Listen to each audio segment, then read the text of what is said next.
good evening, everyone. Welcome to IQI Weekly Program, International Prop Chat. My name is Wong. I am an international property consultant with IQI Global, your host today. On behalf of IQI Global, Asia's biggest real estate firm and a member of Juwai IQI, I would like to thank you for tuning in and supporting our program. In this program, we will interview different people from different cities and to update you with the lives and the properties outlook of the cities. Hence, do join us every Friday night at 9:30 on FB Live. And do also remember to follow our Instagram page, YouTube channel, and Facebook page in the name of IQI International Sales. Well, tonight we are at our International Prop Chat episode 51 with the topic Compare and Contrast, Canada versus Australia. Without further delay, let's us welcome our guest, Teng. May is currently residing in Hong Kong, but she has spent many years in Canada. Hi May, how are you? Hi Sue, hi everyone. Very happy to join you guys here on Facebook Live today. Yeah. Thank you for coming to be our guest. It's our honor to have you here. Yeah, happy to be to tell everyone my stories about living in Canada as well, and excited to hear about your experiences in Australia too. Yeah. Likewise, we look forward to hearing. Okay, so May, maybe our audience here are not so familiar with you yet. Maybe can you tell us briefly about your background? Yeah. So currently, right now, I'm part of GY Asia's international property consultant team in Hong Kong. So I was living in Canada for the past 10 years. So right now, in this job, I'm also currently focusing on Canada too. Okay. Yeah, and then I was born in Vancouver too, and then afterwards I moved to Taiwan. I grew up in Taipei, Taiwan. And then after high school, I went back to UBC in Vancouver and did my marketing degree. And after graduation, I started working in the real estate industry in Vancouver, which is a pretty busy and hot industry that I was very excited to work in before. Yeah. I see. Yeah. So when I was doing the real estate industry, I started off working as a sales coordinator, and then afterwards, the sales coordinator role was working in a pretty big real estate developer in Canada. And then afterwards, I also work in marketing agencies that does project management for small and big projects, and also did my trading license, which focused on sales too. Yeah, so I had experiences working in these areas too. Happy to chat about it later. Wow, you come with a vast of experience. No, not really. Okay. Yeah. How was you were saying that you were from Taiwan, right? And then how was life different in Taiwan? Because I think you spent a big part of your childhood and teenage, right, in Taiwan. When you went to Canada, was there anything you found like hard to adjust or very different? Do you have like experienced any culture shock or anything?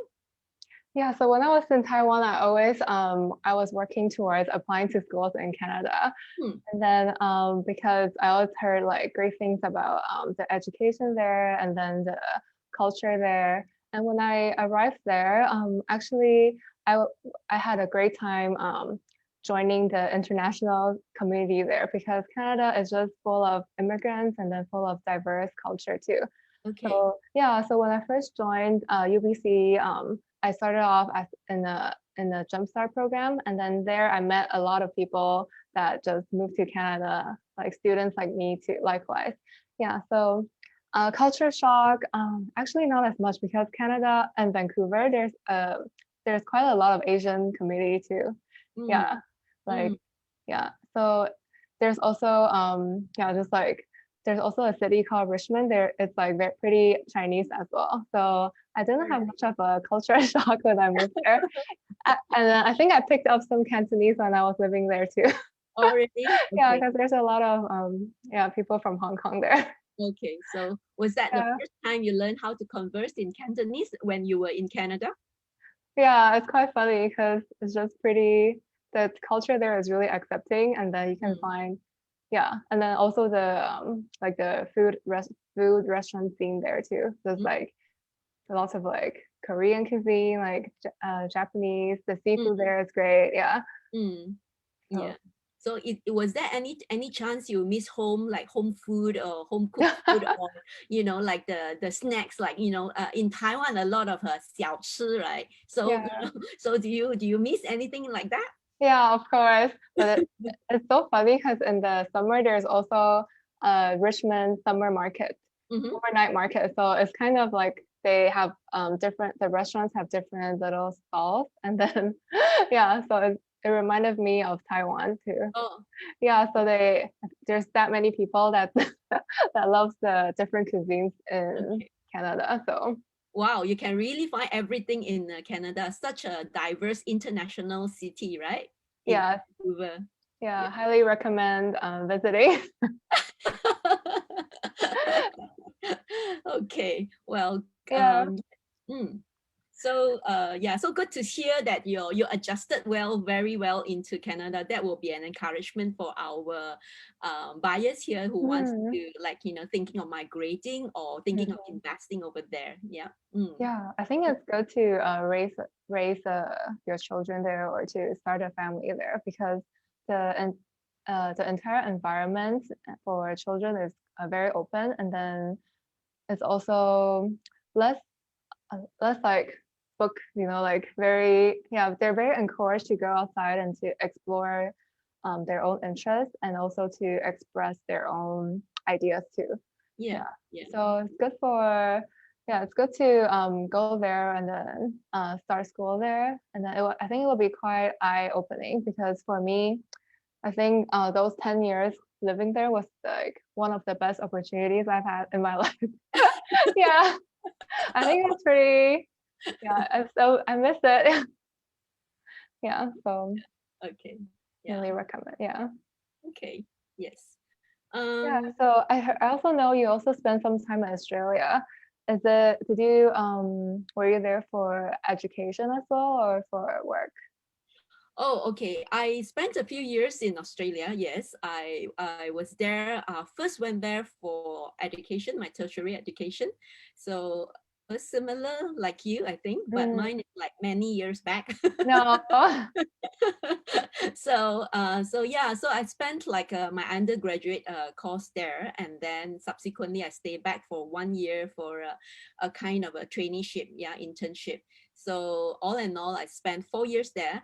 But later on, I did apply for migration, PR. So I've gotten a PR in visa in Australia, and after that, actually, I went back to work for about 3-4 months, and then subsequently, instead of me going there, my siblings, my brother, my sister has already gone there before me. So Oh, they're so now it's very easy for you. yeah. So You're now home. they're residing in Australia. So I do visit Australia very often because to visit the friends and visit the relatives. If not because of COVID, every year I will go there at least like 4 times, 3 times. Oh, yeah, it's pretty close, right? Yeah, from depends on the city that you're visiting. Like if you're visiting from Malaysia to fly to Perth, it takes about 4.5, 5 hours. And if you are flying to the eastern states, then you will take about 8 hours, around there, 7 to 8 hours. Yeah. Which Mm. city did you live in? Like, I oh, was yeah. I spent a lot of time in Perth. I studied in Perth, and then but my brother and my sister are now staying in Adelaide. But besides that, I actually visited Melbourne quite a lot.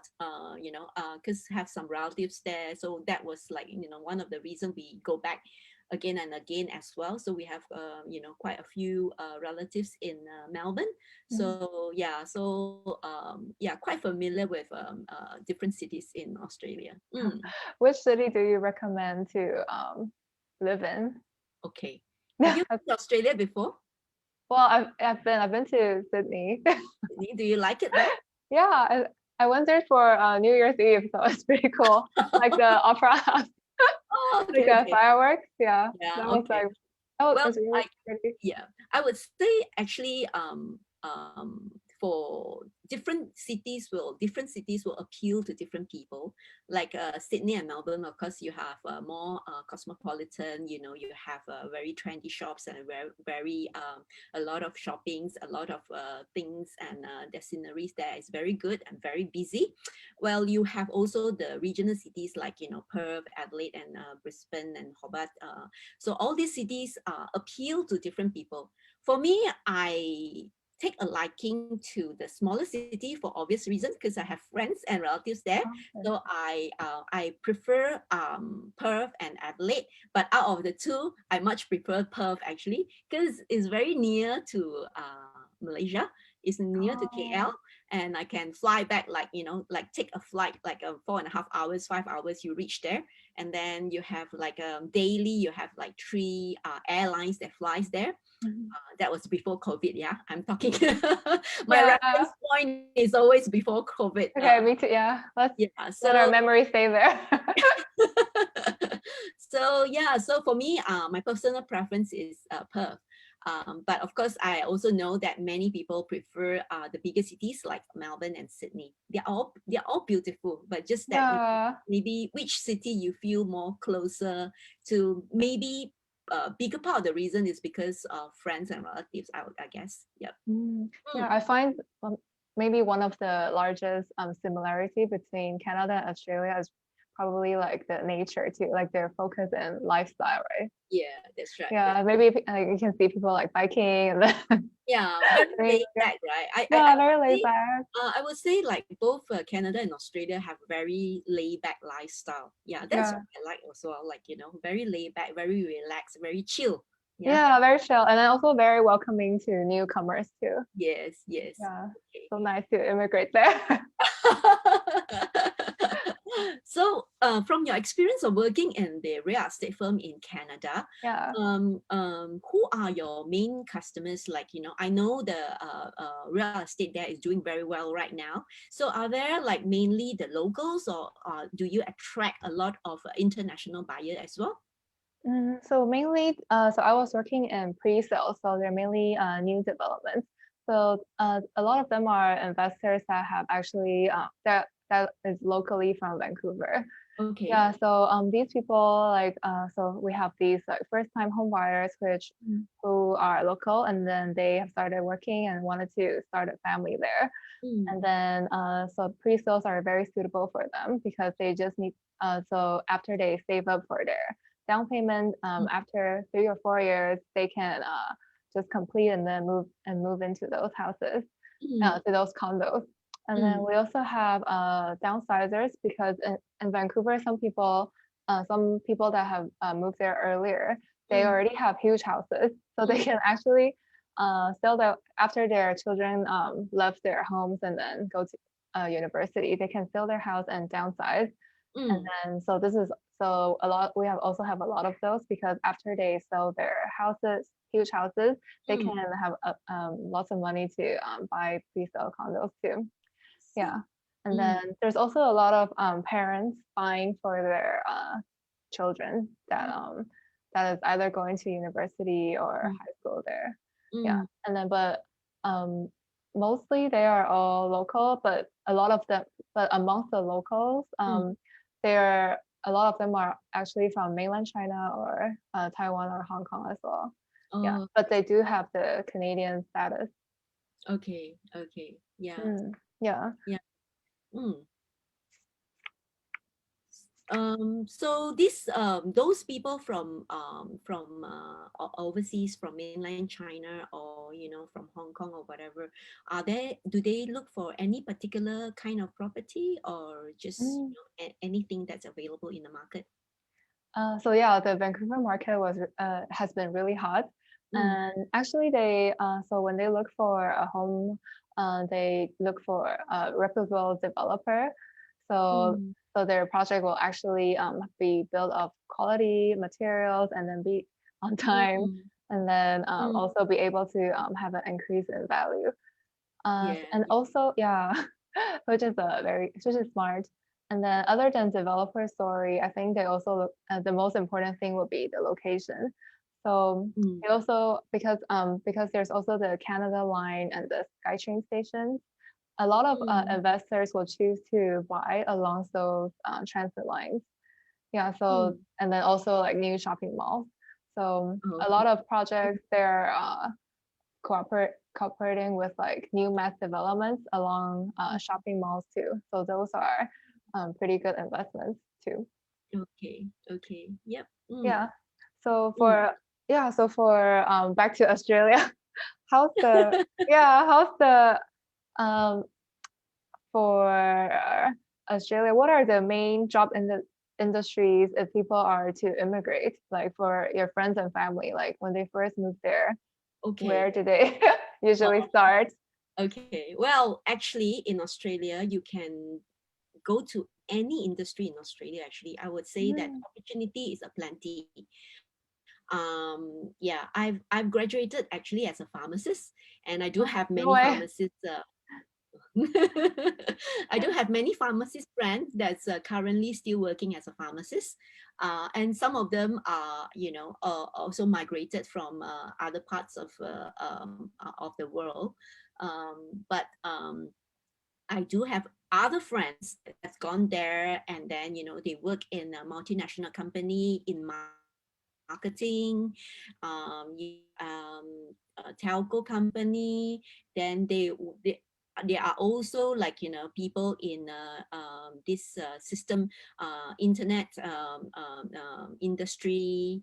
And even like people have gone there, start their own like their own business, like their restaurants and all this. I have friends that started their business as in restaurant businesses. Wow. And then of course, we also have, I don't know whether you watch a few episodes again. We have like a Malaysian engineer that went there and become a part of our IQIWA, selling, promoting houses and in real estate line as well.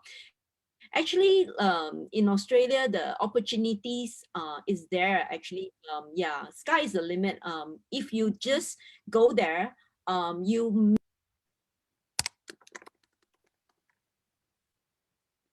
Hi guys, sorry for the interruption. We are not sure what happened there, but the line just got cut off suddenly. And yeah, so I was saying about the opportunity aplenty there in Australia. So there's no like one major industry that anyone that goes in. Yeah. How's the real estate market in Australia? Oh, real estate market was actually hit last year. It was slowed down for a little bit at the start of the pandemic. So for about 3 to 4 months, it was quite slow for 3 to 4 months.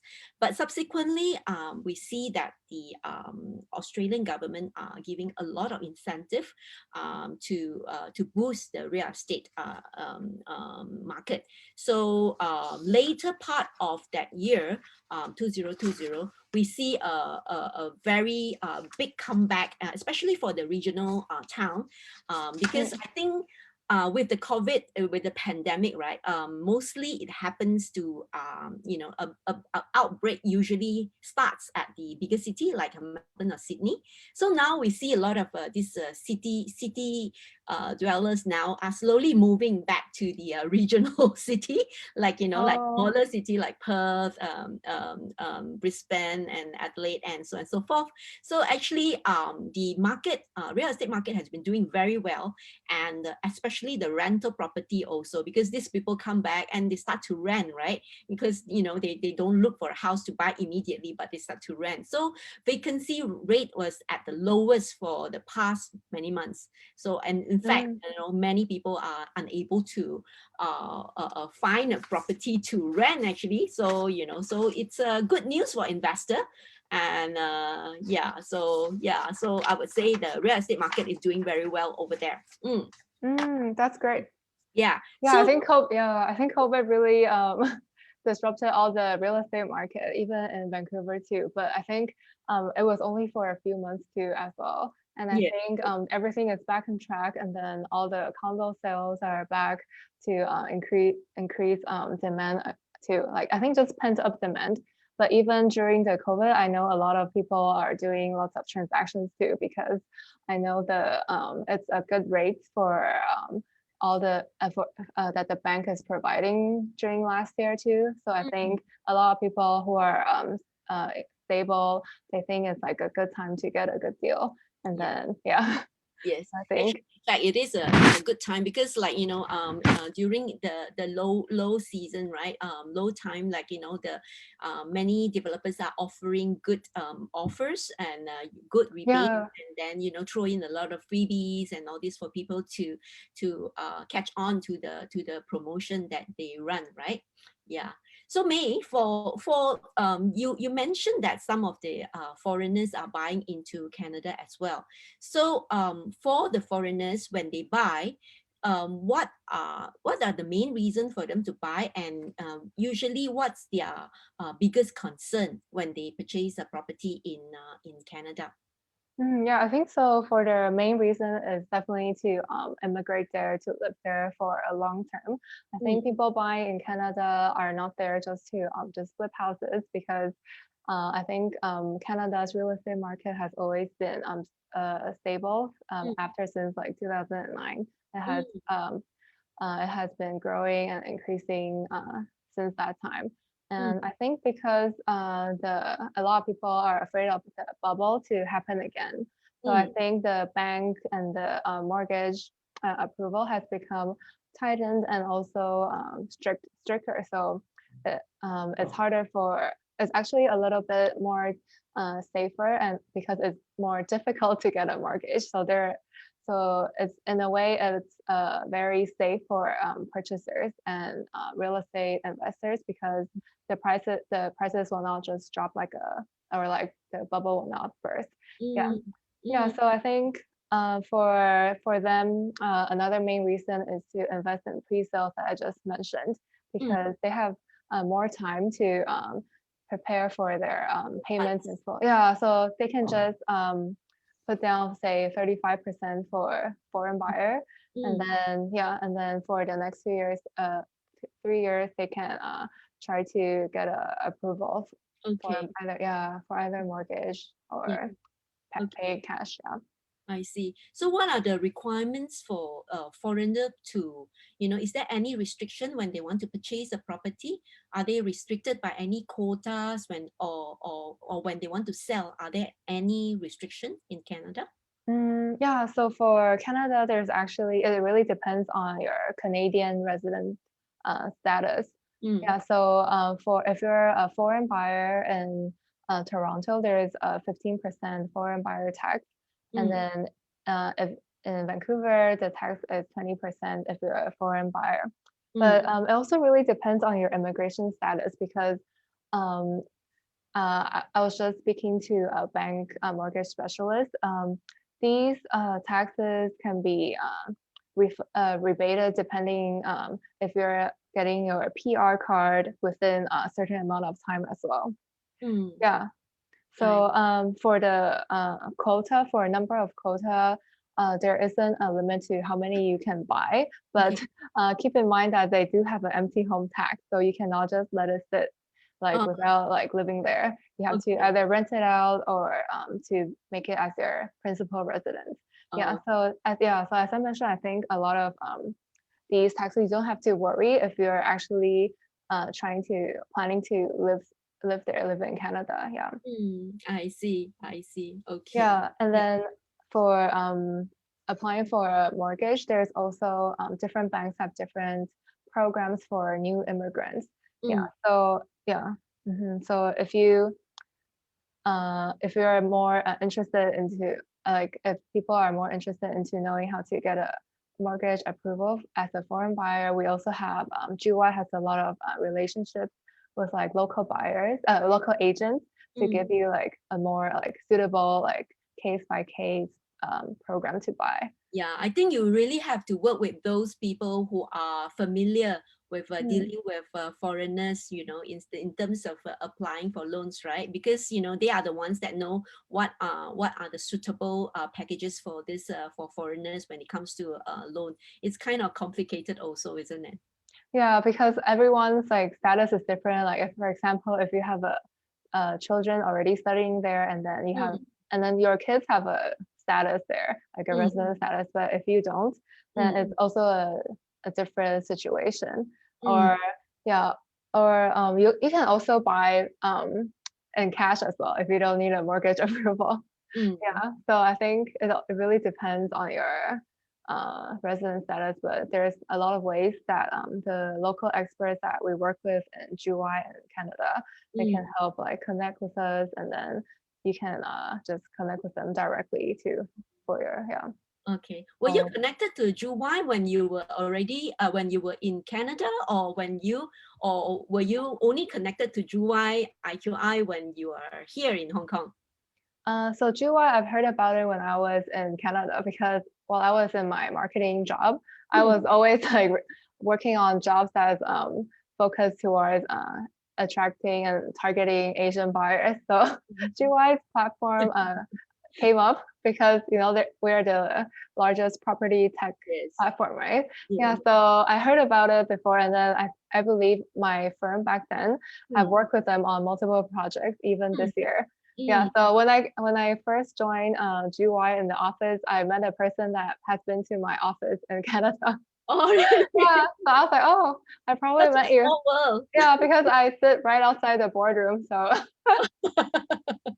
yeah, so he Okay. said, yeah, maybe.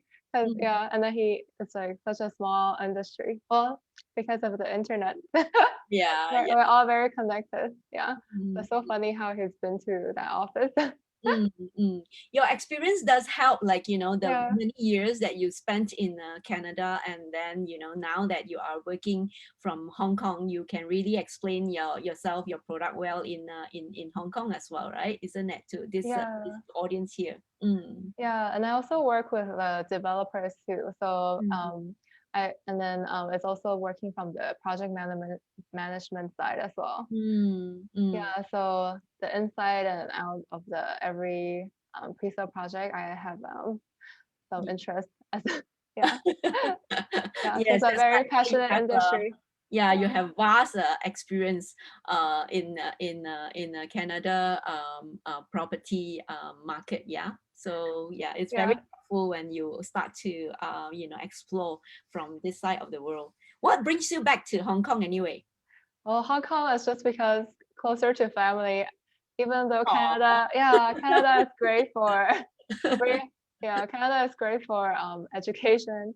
So then now I'm done with education. okay. Yeah, it's better to be closer to family. Yeah, Mm, because my parents didn't immigrate there. Yeah, okay. yeah, so it's just closer for me to Okay. So be when in. you left Canada, how was the COVID situation over there? Or I left in February, so okay. it was just very hard to buy masks, but yeah, it wasn't like the crazy times. Yeah, we were just like, oh my gosh, This year February or last year February? last year February. Oh, so it was already very hard to buy masks. Yeah, I think it started in Asia first, right? Mm, So yeah, everyone was like buying masks and alcohol. mm. Yeah, Alcohol. like the alcohol wipes, sanitizing. For a minute, I thought they're drinking at home Oh, yeah, that too. Nothing to do at to home. relax. Yeah, and then I bought the expensive mask on Amazon. Yeah, and Okay. then when I came back, I had to, do the whole quarantine thing. Okay. Yeah, Okay. were you there in Australia when? No, I actually was at the start of COVID. I had a trip planned to Xi'an in Hong Kong, Oh, in China, yeah. and that had to cancel. And then I had another trip planned to London, and that had to cancel. Oh So no, better to be safe. yeah, so yeah, for 1 year, 1.5 years now, that we really cannot go anywhere, and I really miss the Your family, traveling. Yes. your Australia. Yes, miss my sister, miss my brother over there. Oh, Mm, mm. when did you move back to, like, when did you leave Australia? Actually, I left Australia a long time ago, but I've been going back like I said, every year I travel there at least 3 4 times. Like I will fly to different places. Like sometimes I will meet my sisters in Mm-hmm. brother in Adelaide. Sometimes I will fly to Perth. So I don't really stay there permanently, like for over like a year or so. But I will Oh, visit for okay. a few weeks, Mm, and very frequently. One year I will go like 3 4 4 4 5 times, yeah, something like mm. that. So it's been a long time since I last stepped into a plane.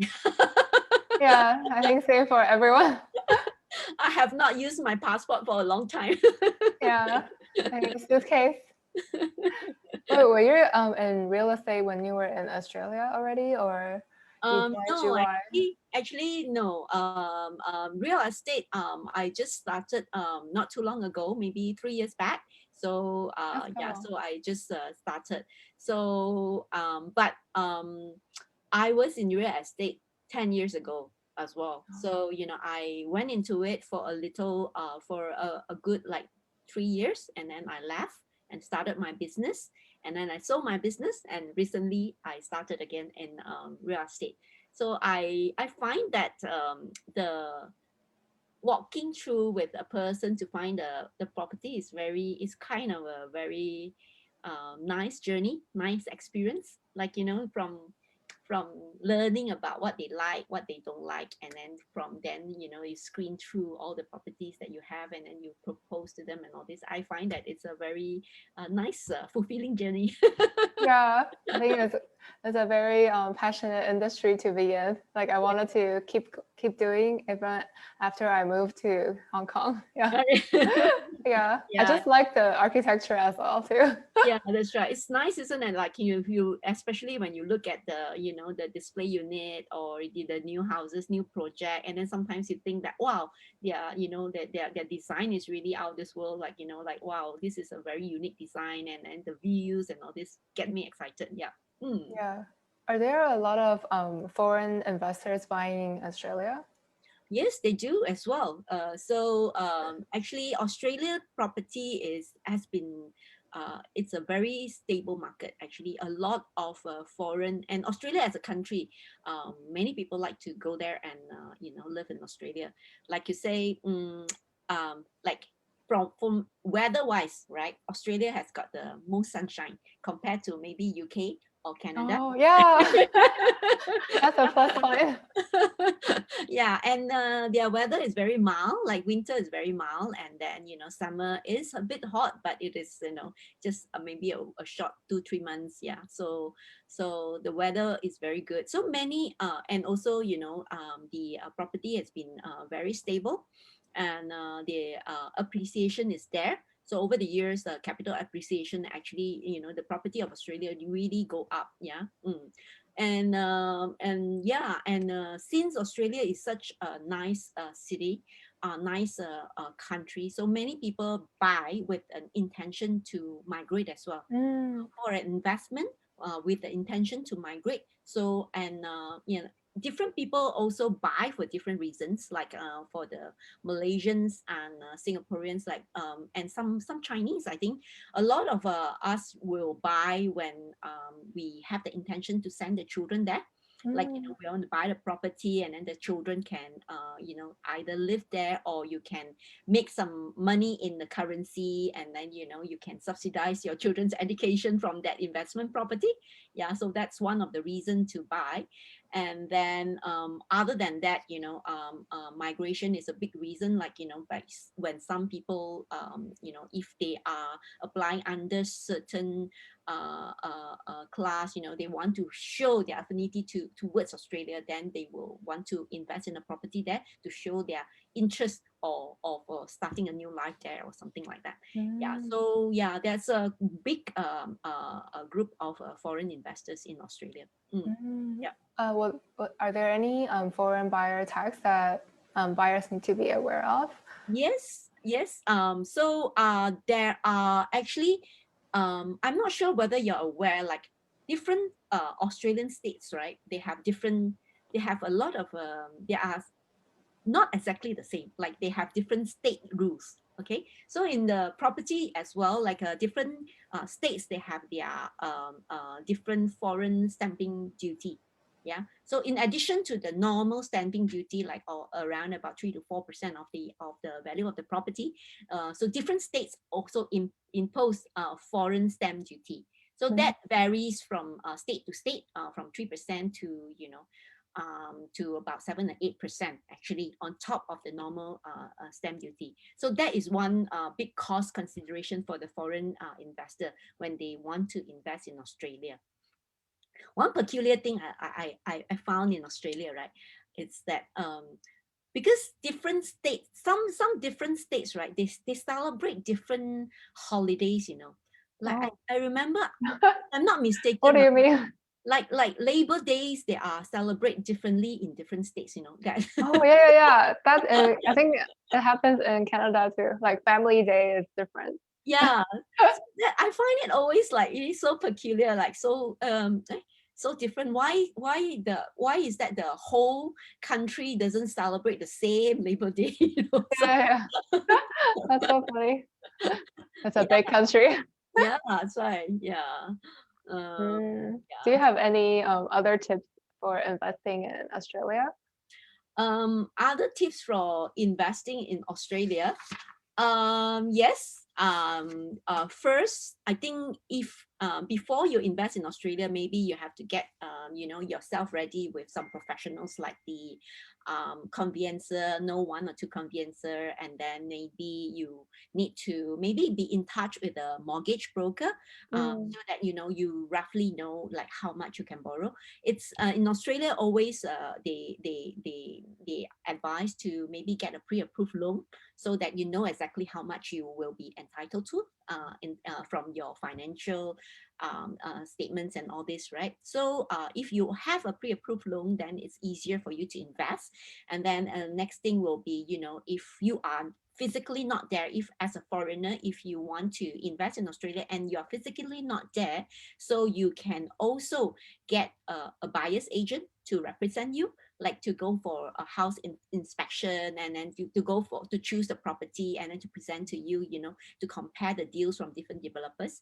One restriction is that the foreigners, if you're not a citizen or a permanent resident in Australia, or you are not eligible to buy from the secondary market, meaning that you have Oh, to buy from the developer directly. Yeah, so the new okay. property.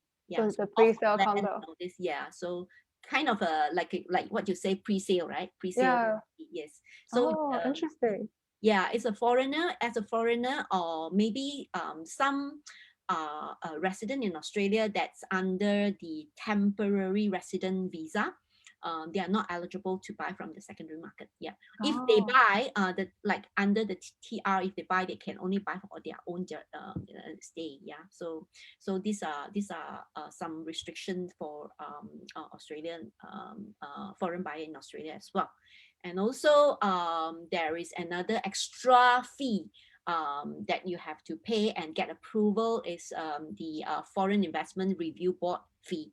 So this one is like depending on the on the value of the property. So you have to get yourself approved as well. So yeah, another tip is get in touch with me. yeah. Yeah. Know the local professional agent. Yeah, okay. May I understand that you currently are working in on a Canadian project, and Mhm. we would you like to give us your a free introduction on this project? Yeah, so I have something very exciting to share. Hang on, yeah, let me make you a Yeah, co. so this project I'm working right now is Tridal's project called Market. So Mm, this market is located in the very central downtown area of Toronto. mm, And then another main selling point is also the developer story. mm, So this developer is called Tridal. They have been around and very in Canada for a very long time, for I think Mm. approximately 85 years, and then they are known to be a huge company that does like rental, like construction, in-house, and everything in-house.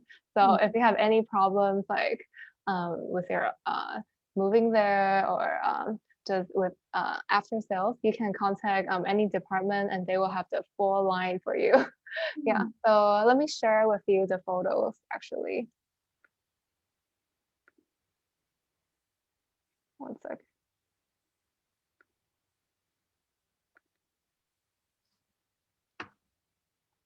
So this is the Toronto downtown's map. Yeah. Let me go to the first page. Mm.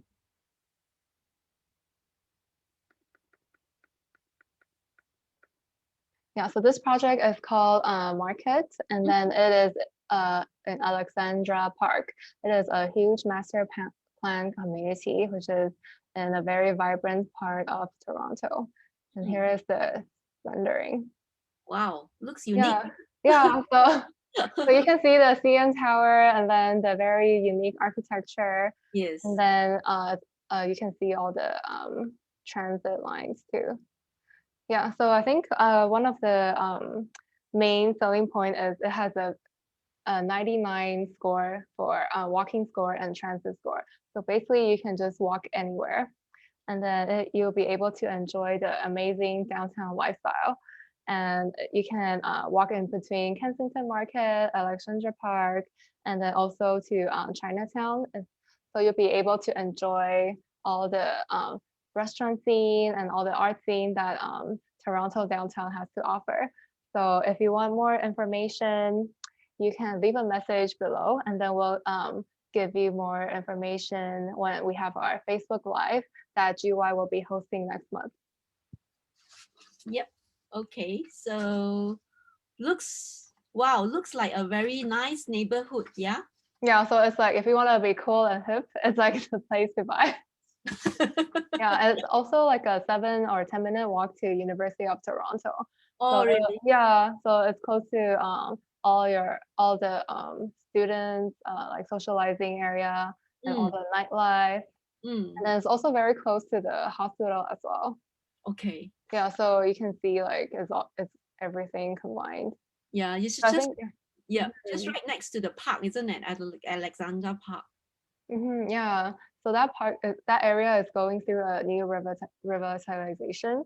Mm. So yeah, so it's like the place to buy if you want like a investment growth potential area. Mm. Yeah. So all these transit lines, so it's been in between like all the stations too. You can like, choose a station you want to go. Mm. Yeah. Mm. Yeah. So if you want more information, we have a Facebook Live event. So next month, and then we'll be able to provide more pricing information and then availability as well. So you Yeah. can leave a message below, and then I will contact you. Yes. Okay. Yep. Okay. Yeah. All right. So we come to the end of the program. Thank you, May, for your time and sharing. And yeah, thank you for sharing such a nice project with us. And we'll definitely be in touch if there's any interest. Yeah, we will be in touch. Yeah. I want to thank you, the audience, for tuning in. And should you have any question or any you need information about Canada or Australia, please drop us a line in the comment box or contact us directly. And you can also visit our website, www.iqiglobal.com. So do stay tuned for our Facebook Live on every Friday, 9:30. And if you've missed any of our episode, do log into the Facebook page, IQI International Sales, or YouTube to watch the replay. And we hope that you can support us by sharing our program to your friends and family, and give us a lot of love and likes. Meanwhile, stay safe and take care. I'm Sue Wong. Thank you, Sue. Bye, May. Thank you so Bye. Have a much. good night. You too. Bye. Bye.